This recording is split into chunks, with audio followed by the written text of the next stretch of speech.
विद्यार्थियों, आज मैं आप लोगों को इम्फैटिक पढ़ाने जा रहा हूं। इम्फैटिक भाषा को जोरदार बनाने के लिए प्रयोग में आता है। जैसे मैं चाय पीता हूं, मैं चाय अवश्य पीता हूं। मैं चाय पीता हूं यह एक साधारण वाक्य है, और मैं चाय अवश्य पीता हूं या मैं चाय ही तो पीता हूं यह इम्फैटिक सेंटेंस है, इम्फैटिक वाक्य है। इसे इम्फैसिस भी कहा जाता है। इम्फैटिक डू, डज, डीड के द्वारा बनाया जाता है। इम्फैटिक को बनाने के लिए मैंने काफी टेक्निकल रूल्स जो है निकाले हैं। आप इसको समझ सकते हैं कि यदि सेंटेंस के दरमियान यानी सेंटेंस में V1 का प्रयोग किया गया हो तो आप वर्ब के बाद डू का प्रयोग करें और V1 को V1 ही रहने दें। यदि V2 का प्रयोग किया गया हो तो आप यदि V2 का प्रयोग, इसको फिर सुनिए, यदि V1 का प्रयोग किया गया हो तो वर्ब के पहले डू का प्रयोग करें और V1 को V1 ही रहने दें। यदि V2 का प्रयोग किया गया हो तो वर्ब के पहले डीड का प्रयोग करें और V2 को V1 में बदल दें। यदि V5 का प्रयोग किया गया हो तो वर्ब के पहले डज का प्रयोग करें और V5 को V1 में बदल दें। यहां एक बात कॉमन है कि जो भी सेंटेंस हम इम्फैटिक बना रहे हैं उसमें डू, डीड या डज आ रहा है, लेकिन सभी में वर्ब जो है वो V1 में है। यानी डू, डज, डीड के बाद जो वर्ब आएगा वह V1 में ही होगा। अब रही बात कि हैव V1 है, हैड V2 है और हैज V5 है, इसे भी आप समझ लेंगे। अब हम देखेंगे कि V1 का प्रयोग और V5 का प्रयोग प्रेजेंट इंडेफिनिट टेंस में होता है। तो करना क्या है कि यदि V1 रहेगा तो V1 equal to do plus V1 का प्रयोग करेंगे। जैसे मान लीजिए आई हैव ए काउ। अब देखिए यहां हैव V1 है, डू का प्रयोग करेंगे और यह हैव V1 ही रहेगा। I do have a cow. We play football. यहां V1 आया है, वर्ब के पहले डू का प्रयोग करेंगे और बाकी सेंटेंस को सिस्टमैटिकली उतार देंगे। We do play football. एक बात का ख्याल रखेंगे कि यदि V5 का प्रयोग किया गया हो तो डज का प्रयोग करें और V5 को V1 में बदल दें। यहां पर एक ध्यान रखेंगे, V5 को V1 में बदल दें। जैसे she has a cow, she does have a cow. यानी यदि V5 का प्रयोग किया गया हो तो आप वर्ब के पहले डज लगाएं और V5 को V1 में बदल दें। हैज V5 है, हैज का V1 हैव होता है जैसा कि यहां लिखा गया है।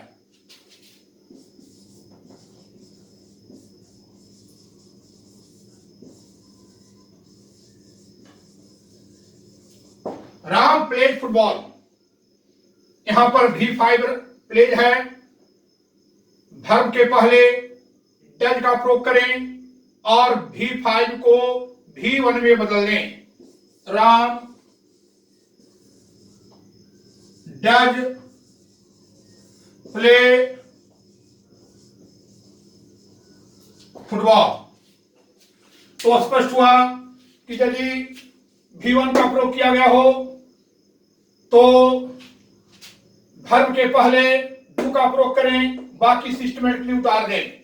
यहां है V1 है, डू का प्रयोग किया गया है, सिस्टमेटिकली उतार दिया गया है। यहां हैव नहीं है बल्कि प्ले है, प्ले भी V1 है, तो यहां पर प्ले के पहले डू का प्रयोग किया गया है, सिस्टमेटिकली उतार दिया गया है। यदि V5 हो तो इसके पहले डज का प्रयोग करें, V5 को V1 में बदल दें। यहां पर डज का प्रयोग किया गया है और V5 को V1 में बदला गया है। प्लेज V5 है, इसको पहले डज का प्रयोग किया गया है और V5 को V1 में बदला गया है। आपको हम बेसिक क्लास में पढ़ा चुके हैं कि गो, प्ले, सिंग, टीच, लव, टेक, गिव, ये सभी जो हैं वो V1 हैं। जब इसमें लगा देंगे एस या ES तो हो जाएगा V5। जैसे plays, goes, loves, takes, gives, these all are the examples of V5। यानी V1 में प्रेजेंट फॉर्म वर्ब में एस या ES लगाकर उसका V5 बनाया जाता है।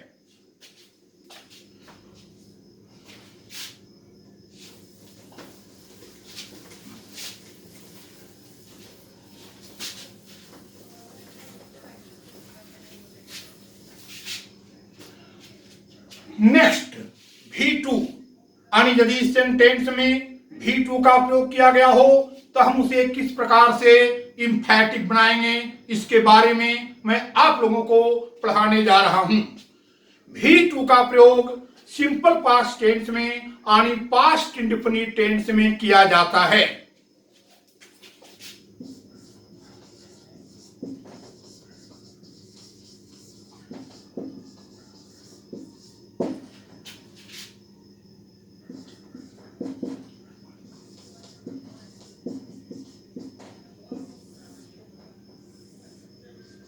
V2 equal to did plus V1।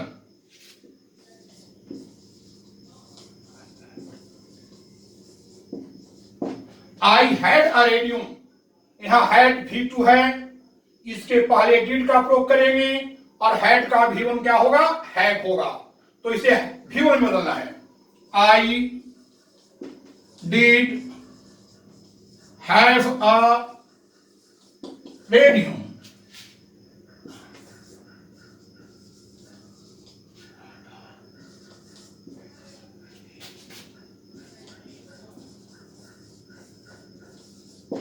Radha ate an apple, यहां देखिए एट V2 में है, इसके पहले डिड लगाएंगे, एट का V1 इट होता है, उसे V1 में बदल देंगे।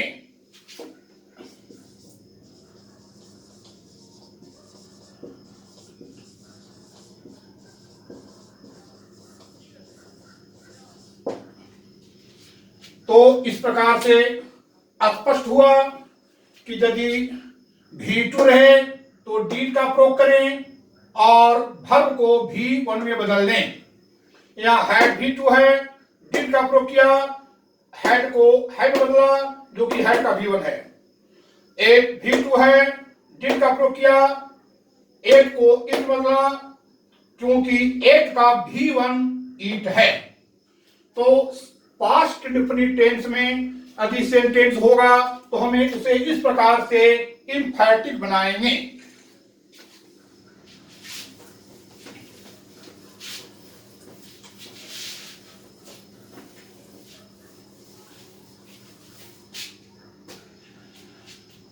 नेक्स्ट सेंटेंस जो हम आपको पढ़ाने जा रहे हैं वह इंपरेटिव सेंटेंस है। इंपरेटिव सेंटेंस का मतलब होता है आज्ञासूचक वाक्य यानी आज्ञार्थक वाक्य। यह V1 से शुरू होता है and it denotes order, command, request, suggestion, prohibition, advice etc. Example, come here, go there, sing a song, this please come here, kindly go there, these are the examples of imperative sentences आणि आज्ञार्थक वाक्य, आज्ञासूचक वाक्य। The subject of imperative sentence is you, which is unexpressed or understood, is not written during the sentence. Come here means you come here, go there means you go there। यहां you छिपा हुआ है। इस प्रकार के sentence imperative sentence के example हैं। तो यदि सेंटेंस इंपरेटिव हो यानी V1 से शुरू हो तो उसमें दो प्रकार के सेंटेंस होते हैं। एक ऐसा सेंटेंस जिसमें प्लीज या काइंडली लगा रहता है और एक ऐसा जो बिना प्लीज या काइंडली के होता है, जैसे come here please come here, go there kindly go there. तो यदि सेंटेंस की शुरुआत प्लीज काइंडली से नहीं हो बल्कि डायरेक्ट V1 से हो, सेंटेंस के पहले डू का प्रयोग करें और बाकी सेंटेंस को ज्यों का त्यों उतार दें। और यदि प्लीज काइंडली लगा रहे तो प्लीज काइंडली के बाद डू का प्रयोग करें और इस प्रकार से आप इंपरेटिव सेंटेंस को इंफैटिक बनाने का कोशिश करें। एग्जाम्पल,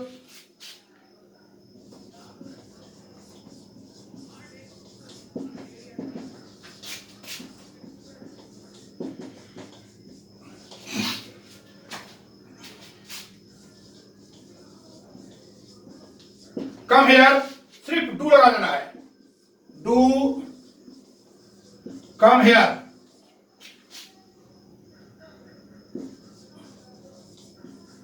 राइट नीटली, डू लगाना है, डू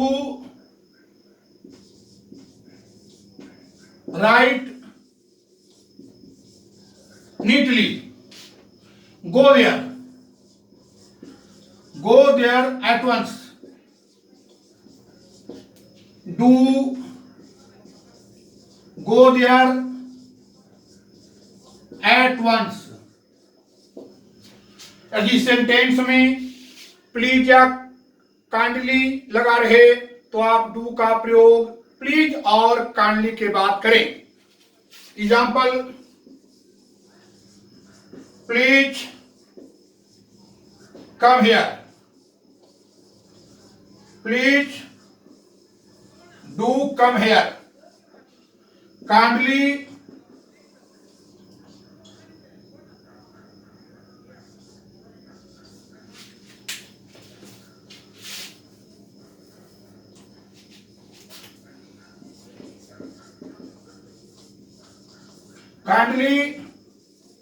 राइट फास्ट, काइंडली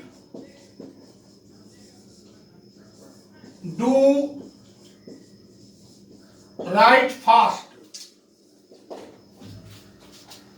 इस प्रकार से यदि सेंटेंस में प्लीज या काइंडली लगा रहे तो आप डू का प्रयोग प्लीज काइंडली के बाद करें और बाकी सेंटेंस को सिस्टमैटिकली उतार दें। यहां प्लीज और काइंडली लगा हुआ था या लगा हुआ है, हमने प्लीज काइंडली के बाद डू का प्रयोग किया है, अब बाकी ज्यों त्यों उतार दिया है। एक सेंटेंस और भी है, वो है फ्यूचर इंडेफिनिट टेंस। यानी यदि सेंटेंस फ्यूचर टेंस में हो यानी फ्यूचर इंडेफिनिट में हो तो उसे क्या करेंगे।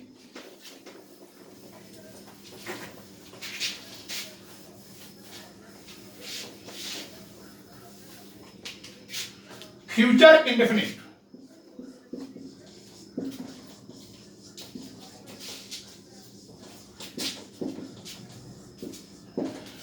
फ्यूचर इंडेफिनिट टेंस में शैल और विल का प्रयोग किया जाता है।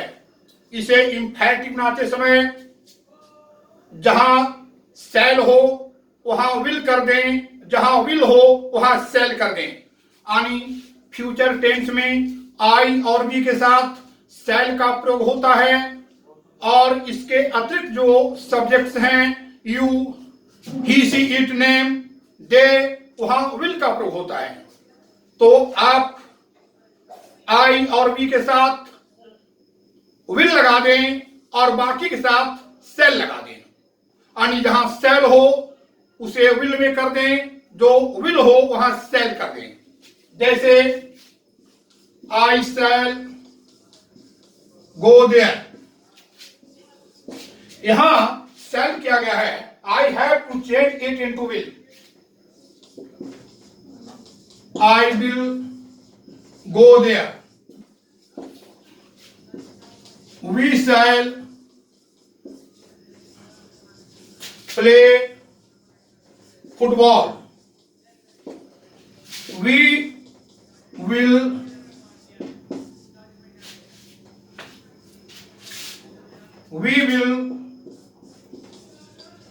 play football. तो जहां सेल है वहां विल कर देंगे, जहां सेल है वहां विल कर देंगे। तो इसका मतलब है कि मैं वहां जाऊंगा, इसका अर्थ है मैं वहां अवश्य जाऊंगा। इसका अर्थ है हम लोग फुटबॉल खेलेंगे, इसका अर्थ है हम लोग फुटबॉल अवश्य खेलेंगे। यह क्रिया पर, एक्शन पर जोर देता है कि कोई काम मैं जरूर करूंगा। अब यदि विल का प्रयोग किया गया हो तो आप उसे शैल में बदल दें।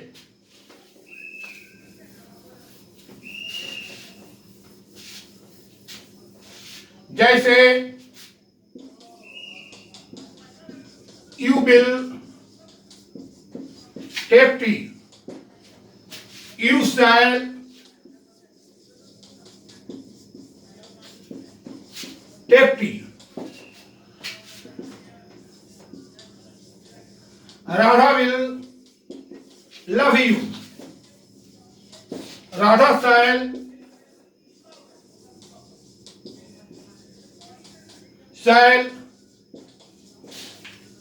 Love you. तो आप देखिए इस प्रकार से आप फ्यूचर इंडेफिनिट टेंस को इंफैटिक बना सकते हैं।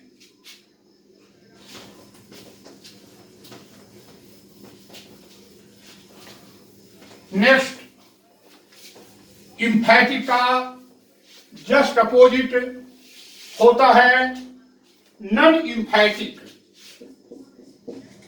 Non emphatic, non emphatic. तो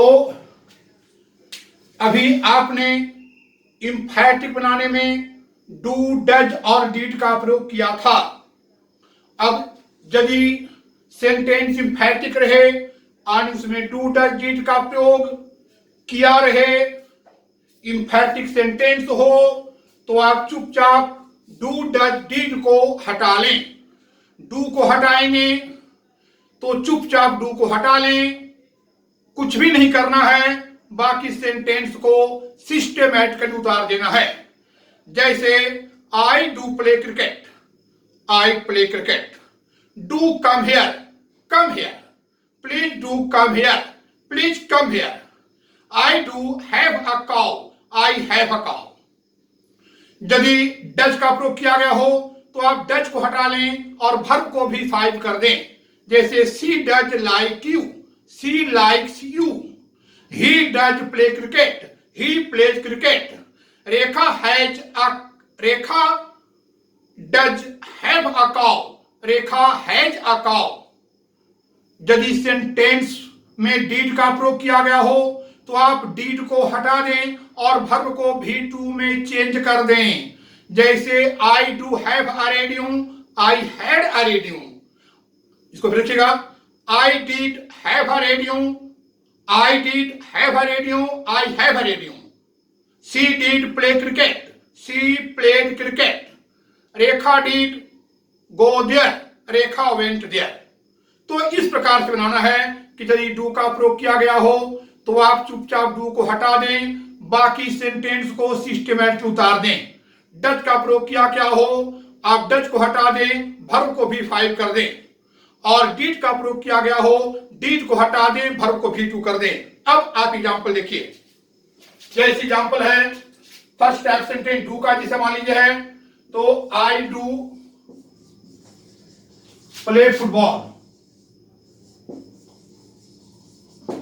I play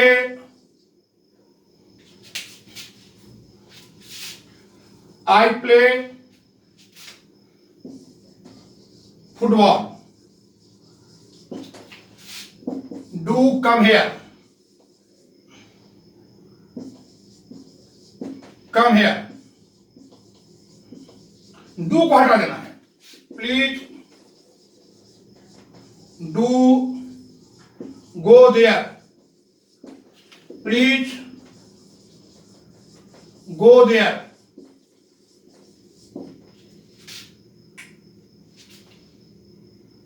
We do have a radio. We have a radio. We have a radio. तो इस प्रकार से डू वाले सेंटेंस को बनाना है। नेक्स्ट है डच।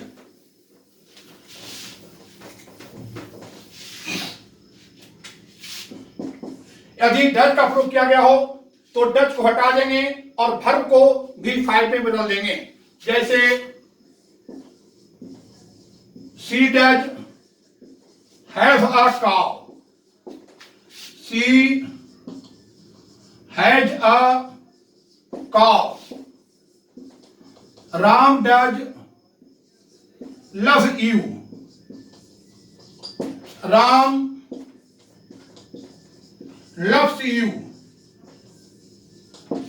तो यदि डच का प्रयोग किया गया हो, डच को हटा दें, वर्ब को भी फाइल कर दें, डच को हटा दें, वर्ब को भी फाइल कर दें। और यदि डीड का प्रयोग किया गया हो तो डीड को हटा दें और वर्ब को भी टू में बदल दें। जैसे नंबर 3 टाइप सेंटेंस है, I did have a radio. Did को हटाना है, वर्ब को भी टू करना है। I did had a radio, Raman did take tea. Did को हटाना है, वर्ब को भी टू करना है। Raman took tea, Raman took tea, tea वो के took. You did play football, you played football. इस प्रकार से इस क्लास में आपको इम्फैटिक सेंटेंस बनाने के नियम पढ़ा गए हैं।